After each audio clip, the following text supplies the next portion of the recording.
Hello friends, कैसे हैं आप सब। दोस्तों, ये पॉलिटी का प्रैक्टिस सेट 18 है और इसके पहले 17 पॉलिटी के प्रैक्टिस सेट आ चुके हैं। 17 आने के मतलब हैं कि लगभग 400 क्वेश्चन हमने पॉलिटी के जो एग्ज़ाम में पूछे गए हैं प्रैक्टिस कर लिए हैं। जिन लोगों ने भी ये 400 कर लिए हैं वो तो अभी जो शुरू कर रहे हैं उनसे आगे हैं। तो ये अच्छा मौका है कि लॉकडाउन में टाइम भी मिला है, आप 2 से 3 घंटे दीजिए और जितने भी प्रैक्टिस सेट हैं सबको लगाइए। सबका आपका रिवीजन होगा, आपका प्रैक्टिस होगा और उससे नोट्स बनाइए। नोट्स बनाने के बाद उसको फिर से रिवीजन कीजिए ताकि आगे एग्जाम में एक भी क्वेश्चन ना छूटे। अगर पहली बार चैनल पर विजिट कर रहे हैं तो सब्सक्राइब जरूर करिए और इस वीडियो को लाइक करें, ज़्यादा से ज़्यादा शेयर करें। जो भी नीड में है, जो भी जिसको भी ज़रूरत है अच्छे मटेरियल की, उसे ये वीडियो शेयर जरूर करें। तो ये है, चलिए आगे बढ़ते हैं पहला क्वेश्चन की तरफ और देखते हैं first deputy speaker of Lok Sabha. देखिए, जो भी हिंदी वाले हैं वो घबराएंगे नहीं क्योंकि बहुत सिंपल सी चीज़ें हैं इसमें, ठीक है।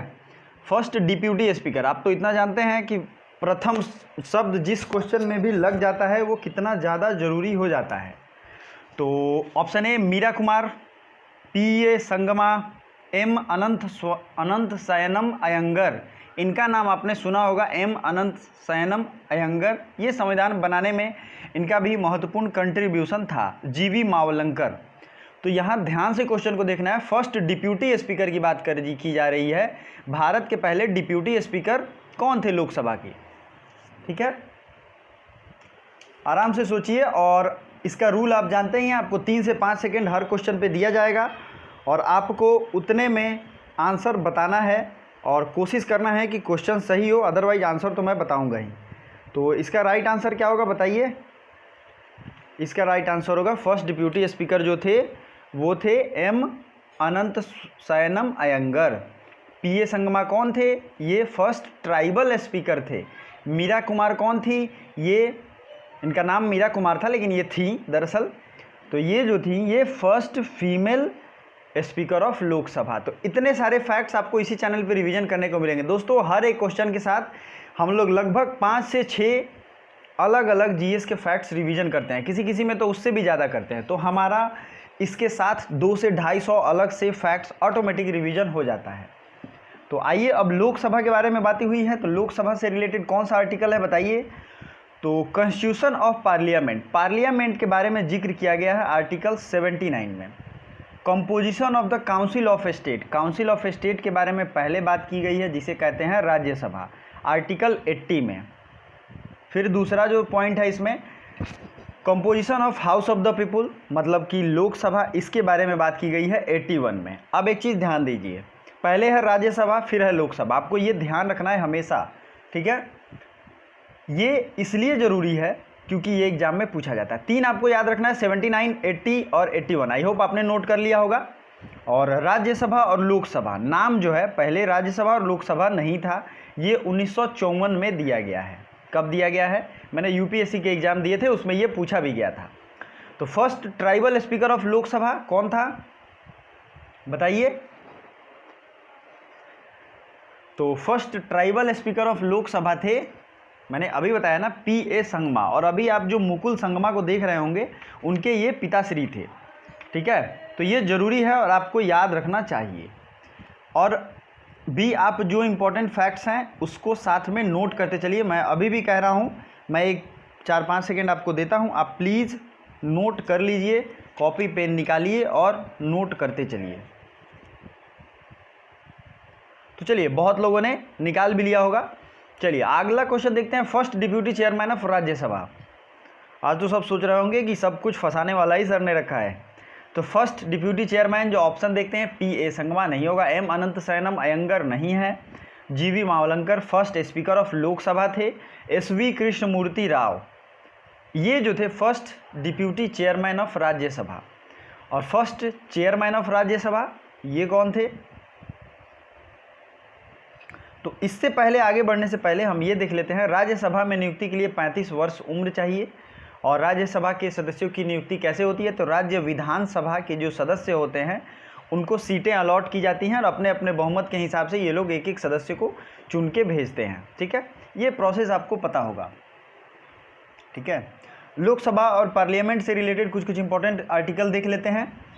आर्टिकल 27 किस लिए फेमस है, स्पेशल एड्रेस बाय प्रेसिडेंट, राष्ट्रपति जब स्पेशल एड्रेस देते हैं, इसलिए आर्टिकल 87 फेमस है, जाना जाता है, एग्जाम में पूछा गया है।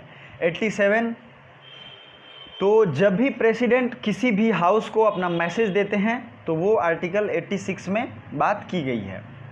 नेक्स्ट है आर्टिकल 101, जब कोई अपना पद त्याग देता है, वैकेशन ऑफ सीट है 101 में।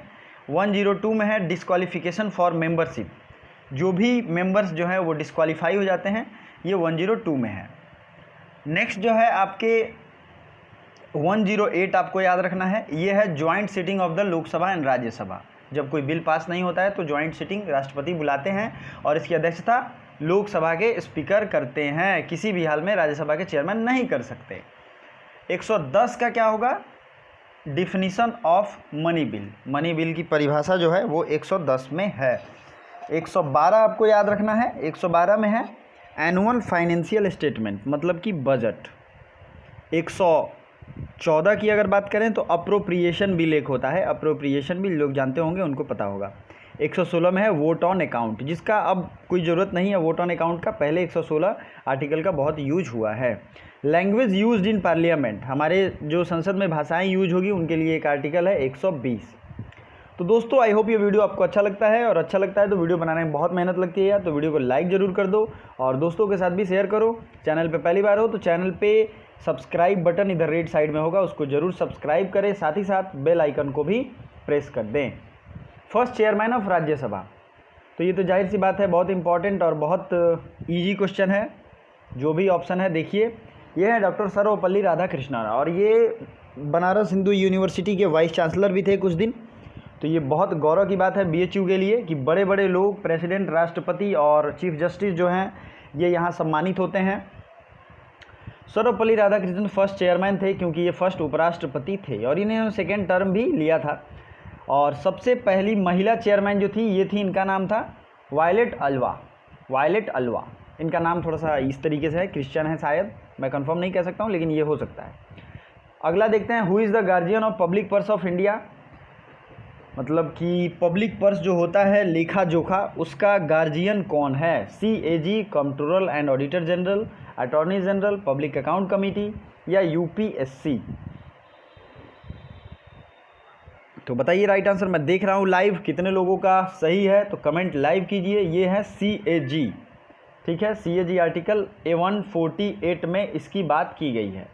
इसकी ऑडिट रिपोर्ट जो है वो आर्टिकल 151 के थ्रू प्रस्तुत की जाती है। ये अपनी रिपोर्ट पहले प्रेसिडेंट को, फिर उसके बाद लोकसभा राज्यसभा में प्रस्तुत करते हैं। अटॉर्नी जनरल से आप क्या समझते हैं, तो ये है आर्टिकल 76 अटॉर्नी जनरल है।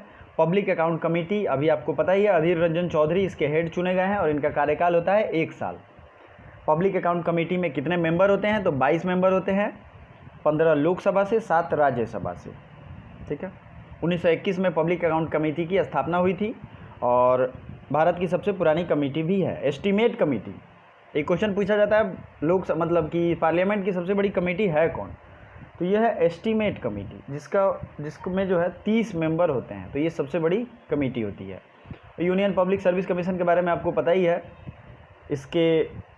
इसके जो मेंबर्स होते हैं या इनके जो प्रेसिडेंट होंगे उनको राष्ट्रपति के द्वारा अपॉइंट किया जाता है। साथ ही साथ इन्हें बहुत सारे प्रिविलेजेस और एग्ज़ाम कंडक्ट कराने का काम इन्हीं का होता है। आर्टिकल 312 से लेकर 315 तक डेडिकेटेड है UPSC को, ऑल इंडिया सर्विसेज जिसे कहते हैं। तो जितने भी आर्टिकल हैं जो मैं बोल रहा हूँ, आपको नहीं पता है तो आप लिख सकते हैं। इस क्वेश्चन का आंसर तो मैंने बता दिया है। पब्लिक अकाउंट कमेटी में कितने सदस्य होते हैं, तो ये मैं नहीं बताऊँगा, अभी मैंने बताया था तो आपको ये पता होगा। लोकसभा सीट दिल्ली में कितनी है, बताइए। दिल्ली से बहुत सवाल पूछे जाते हैं, जम्मू कश्मीर से बहुत सवाल पूछे जाते हैं। जम्मू कश्मीर पे मैं एक स्पेशल वीडियो लेके आता हूँ। साथ ही साथ वनडे एग्ज़ाम पॉइंट पे जो भी हॉट टॉपिक चल रहा है, हमारे देश में, इस पे मैं वीडियो लाने की सोच रहा हूँ। तो अगर आपको ये हॉट टॉपिक पे वीडियो चाहिए, क्योंकि आपके जनरल अवेयरनेस को बढ़ाने में ये बहुत हेल्प करेगा। लोकसभा सीट दिल्ली में 7 है, कितनी है, 7, 3 राइट आंसर। 0 आवर कब शुरू होता है, जनरली अगर देखा जाए तो 0 आवर कब शुरू होता है। नून मतलब दोपहर में, मॉर्निंग में, इवनिंग में या नाइट में। नाइट मतलब इट्स हिलेरियस, बट आप बता सकते हैं 0 आवर शुरू होता है नून में, मतलब कि दोपहर में। जनरली इसका तो कोई टाइम ऐसे डिसाइड है नहीं, लेकिन जनरली बात हम करेंगे। जब भी क्वेश्चन आता है तो वो प्रैक्टिकल बेस्ड ही आता है, ठीक है। और दोस्तों एक चीज़ मैं कहूँगा, अभी एक जल्द ही मैं एक मोटिवेशन सेशन लेके आने वाला हूँ, कल या परसों जब भी लेके आऊँ। और हताश नहीं होइए, बुरा वक्त है गुजर जाएगा। बुरे वक्त की खासियत यही होती है, गुजर जाता है, और अच्छे वक्त की खासियत ये होती है वो निकल जाता है, पता नहीं चलता है। तो आपको बैलेंस करके रखना है दोनों में, ठीक है। और जो भी जितने भी प्रैक्टिस सेट चल रहे हैं सबको पूरा पूरा लगाया कीजिए, क्योंकि इससे आप ही का भला होगा, आप ही को बेनिफिट मिलेगा। Who is the first leader of opposition? Bharat के पहले लीडर ऑफ अपोजिशन कौन थे? तो बताइए राइट आंसर। वाई.बी. चावन, प्रियादुमा पटेल, नरसिम्हा राव या वाकती सिंह? तो वाई.बी. चावन जो थे ये भारत के पहले लोकसभा में अपोजिशन के लीडर थे, और ये कांग्रेस इंडिपेंडेंट पार्टी से थे, ठीक है। आपको ये ध्यान रखना चाहिए। चलिए, the council of minister responsible for, ये बहुत इंपॉर्टेंट क्वेश्चन है, बीपीएससी में पूछा भी गया था। अगर आप लोग आगे हायर तैयारी करोगे तो आपके लिए ये बहुत ही ज़्यादा ज़रूरी है। Council of minister responsible for Lok Sabha, Rajya Sabha, both या फिर किसी नहीं? तो ये रिस्पॉन्सिबल हैं सिर्फ लोकसभा के लिए। आर्टिकल 75 कहता है council of minister responsible for Lok Sabha only. Knew all India services can be started by, बहुत इंपॉर्टेंट क्वेश्चन है ये। नया जो है ऑल इंडिया सर्विस ये कौन स्टार्ट कर सकता है? ऑल इंडिया सर्विस आप समझ रहे हैं, तो बताइए। लोकसभा, राज्यसभा, दोनों या फिर किसी एक के द्वारा? तो ये शुरू किया जा सकता है राज्यसभा के द्वारा। दो चीज़ें हैं जो राज्यसभा में जिसको स्पेशल पावर है। अगर स्टेट लिस्ट पे, आपको पता है ना स्टेट लिस्ट क्या होता है, उस पर केंद्र को कानून बनाना हो तो ये पावर किसके पास होता है? राज्यसभा एक रिजोल्यूशन पास करेगी, उसके बाद केंद्र उस पर कानून बना सकती है। दूसरी, ऑल इंडिया सर्विस कोई इनिशिएट करनी है, मान लीजिए कोई नया सर्विस शुरू करना है, तो ये सर्विस शुरू होगा इसके द्वारा ही, राज्यसभा के द्वारा शुरू किया जाएगा। एक बिल लाया जाएगा, उसको पास करके लोकसभा में भेजा जाएगा। तो पहले इसमें पावर राज्यसभा को ज़्यादा है। The ground for president to be impeached, impeached मतलब होता है महाभियोग। घबराने की जरूरत नहीं, मैं सबकी हिंदी बता रहा हूँ, और आगे क्वेश्चन मैंने हिंदी में भी रखे हैं, क्योंकि इसकी हिंदी अंग्रेजी में ज़्यादा फ़र्क नहीं है दोस्तों। अंग्रेजी का ज़माना है, हिंदी के साथ इंग्लिश भी पढ़ें तो आप ही का भला होगा। मेरा एम है कि आपका सर्व डेवलपमेंट हो। Violation of constitution, misbehaviour, criminal case और पब्लिक ऑफेंस, इनमें से कौन इम्पीचमेंट का केस बनाता है प्रेसिडेंट के लिए? ये है वायलेशन ऑफ कॉन्स्टिट्यूशन। और प्रेसिडेंट को मतलब एक तरीके से अपने पद से हटाना या इम्पीचमेंट जो है ये किस आर्टिकल में है? तो ये है आर्टिकल 61। प्रेसिडेंट ऑफ इंडिया के बारे में कौन सा आर्टिकल बात करता है? तो ये है आर्टिकल 52, ठीक है। इलेक्शन ऑफ प्रेसिडेंट की अगर बात करें तो ये है आर्टिकल 54। वाइस प्रेसिडेंट के बारे में किस आर्टिकल में बात है? तो ये है आर्टिकल 63 में। एक मैं बता दूं, हमारे प्रेसिडेंट जो हैं वो शपथ लेते हैं चीफ जस्टिस ऑफ इंडिया जो होंगे उनके सामने, और वाइस प्रेसिडेंट जो हैं वो शपथ लेते हैं प्रेसिडेंट के सामने, ठीक है। और वाइस प्रेसिडेंट अपने रिजाइनेशन भी देते हैं प्रेसिडेंट को, और प्रेसिडेंट अपने रिजाइनेशन किसको देते हैं? तो ये देते हैं वाइस प्रेसिडेंट को। ये सब याद रखिएगा, ये कॉमन फैक्ट्स हैं। चलिए अगला देखते हैं, नॉर्थ जोनल काउंसिल हेडक्वार्टर। आपको पता है हमारे देश में कितने जोनल काउंसिल हैं और उनका हेडक्वार्टर कहाँ कहाँ है? तो आपको ये दरअसल याद होना चाहिए क्योंकि ये एग्ज़ाम में आता है। तो बताइए नॉर्थ जोनल काउंसिल जो है उसका हेडक्वार्टर कहाँ कहाँ है? इंटर स्टेट काउंसिल अगर बात करें हम तो ये एग्ज़ाम में पूछा जाता है। तो नॉर्थ जोनल काउंसिल का हेडक्वार्टर है न्यू दिल्ली में। कहाँ है? न्यू दिल्ली में। और हमारे इस देश में कितने काउंसिल हैं इस पे भी सवाल आए हुए हैं, और किसका हेडक्वार्टर कहाँ है। दरअसल आप जिस काउंसिल में रहते होंगे उस पे सवाल पूछा जाता है, ठीक है। तो आइए देख लेते हैं हम लोग कौन सा काउंसिल किस में है। नॉर्दर्न जोनल काउंसिल जो है ये है न्यू दिल्ली में। सेंट्रल जोनल काउंसिल जिसमें उत्तर प्रदेश, उत्तराखंड, छत्तीसगढ़, तो इसका है इलाहाबाद में। सेंट्रल ईस्टर्न जो है वो है कोलकाता, और वेस्टर्न जोनल काउंसिल ये है मुंबई। साउदर्न जोनल काउंसिल कहाँ है? तो ये है चेन्नई में, इसका हेडक्वार्टर है।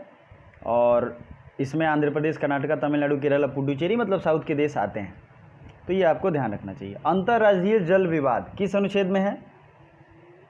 इंटरस्टेट वाटर डिस्प्यूट, ध्यान से सुनिए, इंटरस्टेट वाटर डिस्प्यूट, ये है आर्टिकल 263 में। कहाँ है? आर्टिकल 263 में। आर्टिकल 262 में क्या है? जो भी है विथ डिटेल, मैंने कई बार बताया है, कई बार रिवीजन कराया है, विथ डिटेल मुझे कमेंट करें। The phrases armed rebellion mentioned bye which amendment, ये बहुत अच्छे क्वेश्चन है कि आर्म्ड रिबेलियन पहले क्या था? जब 42वां संविधान संशोधन किया गया था तो इस शब्द की कमी की वजह से देश को बहुत बुरा परिणाम भुगतना पड़ा। तो आर्म्ड रिबेलियन ये किस संविधान संशोधन में आया? ये आया 44वें संविधान संशोधन में। इसका मतलब ये होता है कि जो एक होता है इंटरनल इमरजेंसी और एक होता है एक्सटर्नल इमरजेंसी। एक्सटर्नल इमरजेंसी तभी लगाया जा सकता है जब आप आर्म्ड रिबेलियन के शिकार हों। अगर इंटरनल डिस्टर्बेंस है तब एक्सटर्नल इमरजेंसी लगाने की ज़रूरत नहीं है, आपको ये समझनी चाहिए। आर्म्ड रिबेलियन मतलब एक्सटर्नल इमरजेंसी। तो ये आया 44वें संविधान संशोधन में। अब देख लेते हैं 42वें संविधान संशोधन के कुछ इंपॉर्टेंट फीचर्स क्या क्या है। तो सेक्युलर इंटीग्रिटी, ये दोनों, ये मतलब वर्ड जो हैं इस संविधान संशोधन में आ गए। और भी कुछ कुछ इंपॉर्टेंट चीज़ें हैं। सेक्युलर सोशलिस्ट रिपब्लिक वर्ड जोड़े गए, फंडामेंटल ड्यूटी जोड़े गए, प्रेसिडेंट को बाध्य किया गया कि वो कैबिनेट की बात माने, कॉन्स्टिट्यूशनल जो अमेंडमेंट होते हैं उन्हें जुडिशियल स्क्रूटनी से बाहर कर दिया गया, मतलब उसमें जुडिशरी जो है हस्तक्षेप नहीं कर सकती है। लोकसभा और राज्यसभा के कार्यकाल 5 से 6 साल कर दिए गए, ठीक है। 5 सब्जेक्ट को स्टेट लिस्ट से कंकरेंट लिस्ट में भेज दिया गया। मोस्ट इम्पॉर्टेंट सब्जेक्ट क्या क्या हैं? तो ये हैं education, forest, protection of wild animals and birds, weights and measures, administration of justice. ये सब जो है 5 से जोड़े गए, 5 हटा के कंकरेंट लिस्ट में कर दिया गया। चलो, ये तो आपने देखा। 3 जो है वर्ड जोड़े गए डायरेक्टिव प्रिंसिपल में, उसको ध्यान रखिए। Equal justice, free legal aid, participation of workers in management of industries, forest and wild life, ये भी जोड़ा गया 42वां संविधान संशोधन में। मैं 42वां की बात कर रहा हूँ। 44वें में तो बहुत चीज़ें ठीक की गई, जैसे कि राइट टू प्रॉपर्टी का अधिकार छीन लिया गया, ठीक है, ये 44वें में। तो इस तरीके से हम लोग टाइम टू टाइम सारे में रिवीजन करते चलेंगे। सेंसस किस लिस्ट में है? जनगणना। लॉर्ड मेयो ने इसकी शुरुआत की थी 1872 में, ठीक है दोस्तों। एक दिन मैं सोच रहा हूँ कोई ओपन सेशन लिया जाए, आप लोग जीके जीएस के क्वेश्चन मुझसे पूछो और मैं देखता हूँ कितना मुझे पता है, कितना आंसर कर पाता हूँ। अच्छा रहेगा लाइव सेशन जिसमें आप क्वेश्चन पूछोगे, मैं जवाब देता जाऊँगा। नहीं आएगा मुझे, बहुत सारे सवाल मुझे पता है, बट सिर्फ जीके जीएस। सेंसस जो है वो है केंद्रीय लिस्ट में। सेंसस कमिश्नर होता है दिल्ली में, जिसका हेडक्वार्टर है, और ये एक IAS ऑफिसर होता है, ये है सेंट्रल लिस्ट में। चलिए, ऑडिट रिपोर्ट के बारे में किस आर्टिकल में बताया गया, ये मैंने अभी बताया था, ये है आर्टिकल 151। इंटर स्टेट क्वारंटाइन इन विच लिस्ट, इसे तो एकदम रट्टा मार लो क्योंकि ये क्वेश्चन आना ही आना है। तो ये है सेंट्रल लिस्ट में इंटर स्टेट क्वारंटाइन की बात की गई है। अभी जो आप quarantine and lockdown, you are hearing a lot in the news and everywhere. Legal, medical और other profession comes in which list? तो लीगल, मेडिकल और अदर प्रोफेशन जो हैं ये कंकरेंट लिस्ट में हैं दोस्तों। प्राइवेट मतलब कि स्टेट और केंद्र दोनों ये सब मेडिकल और हॉस्पिटल ये सब कॉलेज खोल सकती हैं।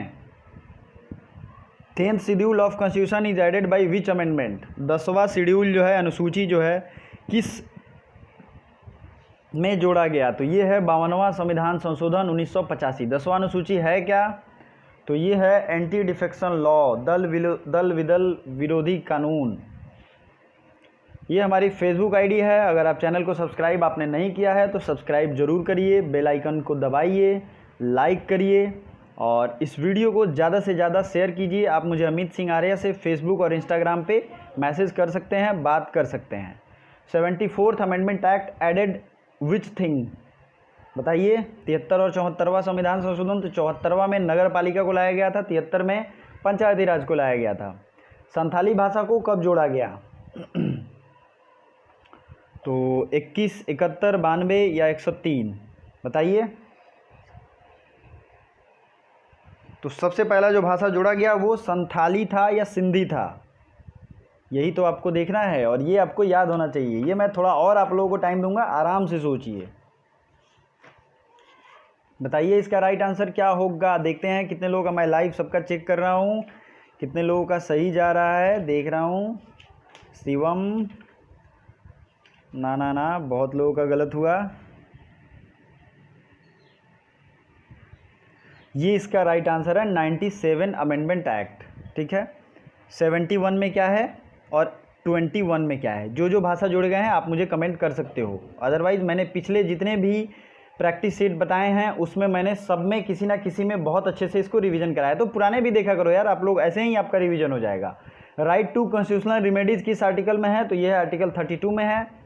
25 क्वेश्चन जो है इसका आपको जो भी राइट आंसर है आपको कमेंट करके बताना है। Which article only suspended in war, युद्ध के समय कौन सा अनुच्छेद खत्म हो जाता है, जो भी इसका राइट आंसर है, ठीक है, आपको कमेंट में करना है। बहुत गूढ़ क्वेश्चन है, एब्स्ट्रैक्ट क्वेश्चन है, और लास्ट तक देखने के लिए दिल से धन्यवाद। Thank you so much.